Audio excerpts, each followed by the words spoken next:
Monsieur le Président, chers collègues, 18%, c'est la part des ménages agricoles vivant sous le seuil de pauvreté en France, contre 13% en moyenne pour les autres ménages.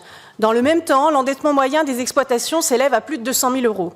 Ce constat n'est pas acceptable. La politique agricole doit changer et la politique agricole de la région doit changer.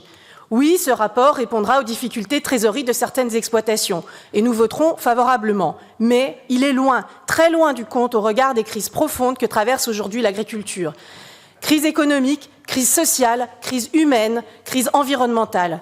Il est urgent de changer de politique agricole régionale et pourtant, ici encore, vous vous entêtez à soutenir un modèle en échec.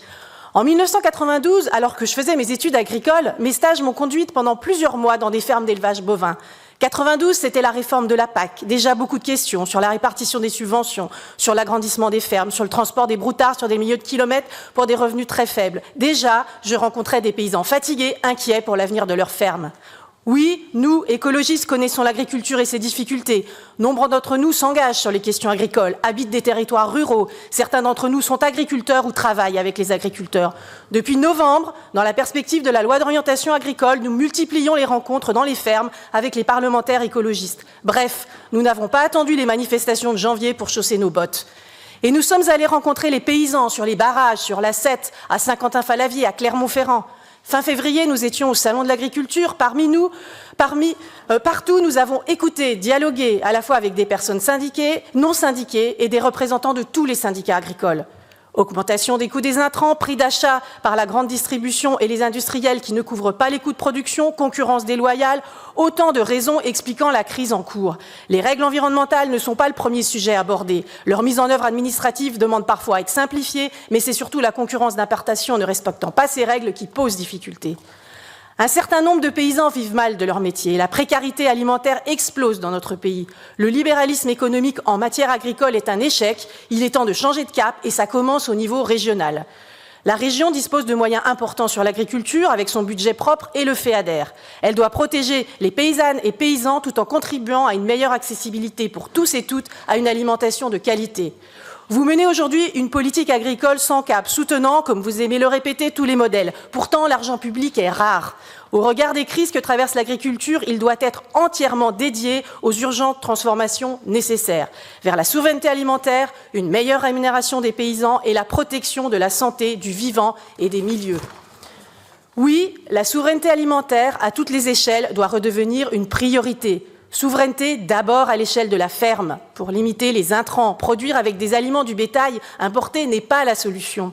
À l'échelle des territoires, il s'agit d'orchestrer des plans alimentaires territoriaux sur toute la région, pour faire travailler ensemble producteurs, agricoles, transformateurs, consommateurs et organiser les circuits courts. La région est absente sur ces sujets. La commande publique avec la restauration collective est un puissant levier de développement de circuits de proximité pour des produits de qualité, en particulier biologiques, avec un double objectif de garantir des marchés aux producteurs et d'offrir des repas de qualité aux élèves. Je le vois à la ville de Lyon où les cantines scolaires participent pleinement à cette dynamique de proximité. Nous vous interrogeons régulièrement sur votre politique pour accompagner les lycées de la région. Nous restons sur notre faim. Mais la base de toute souveraineté alimentaire, la base, ce sont nos terres nourricières. Plus un seul hectare de terre fertile ne doit partir à l'urbanisation ou à la construction d'infrastructures. Nous devons protéger ces biens communs indispensables à l'agriculture. Et que faites-vous ? Vous construisez des routes d'un autre temps, vous refusez d'organiser le zéro artificialisation nette. Pour des raisons politiciennes, par manque de courage, on ne sait pas. Mais les terres agricoles continuent de disparaître alors que la région devait être à la pointe pour accompagner les collectivités, pour mettre en œuvre les outils d'urbanisme circulaire, faire la ville sur la ville, transformer les friches industrielles, renouveler les logements vacants, acheter des terres agricoles pour faciliter l'installation. Deuxième point, deuxième priorité, la rémunération des paysans.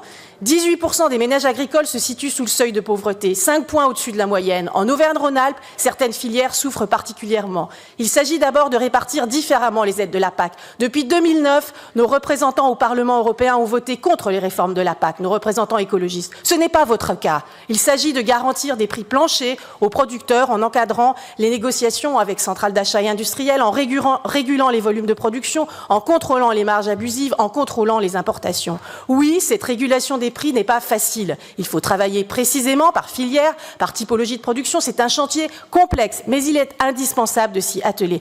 Quel dommage de vous entendre, Monsieur le Président, là aussi baisser les bras. Et au niveau régional, on vous attend plus actif pour soutenir la rémunération des producteurs grâce à une vraie politique sur les circuits courts, les produits sous signe de qualité et la commande publique. Enfin, troisième grande priorité, la protection de la santé, du vivant et des milieux. Les premières victimes des conséquences de l'utilisation des pesticides sont les agriculteurs. Les risques de l'exposition aux pesticides chez les agriculteurs sont documentés. Ce sont des risques accrus de développer des maladies neurodégénératives, en particulier la maladie de Parkinson et certains cancers. Les agriculteurs et agricultrices voient aussi tout simplement leur outil de travail se dégrader avec les impacts du dérèglement climatique et de la crise écologique. Selon le GIEC, les pertes de récoltes liées aux sécheresses et aux canicules ont triplé ces 50 dernières années en Europe. Face à ces constats, les reculs environnementaux en cours au niveau européen et national sont indignes. Ne participons pas à cette fuite en avant au niveau régional. Que l'argent public soit dédié entièrement à cette urgente et indispensable transformation de l'agriculture. Conditionnons véritablement les aides aux investissements à des pratiques agroécologiques. Pour les écologistes, la politique agricole tient sur ses deux jambes. Elle doit protéger le vivant, les milieux, et elle doit prendre soin de ceux et celles qui nous nourrissent. La révolte paysanne n'est pas terminée, la crise agricole, les crises agricoles sont là, bien installées. Les politiques libérales ont échoué, les solutions existent, changeons de modèle, et ça commence à la région. Je vous remercie.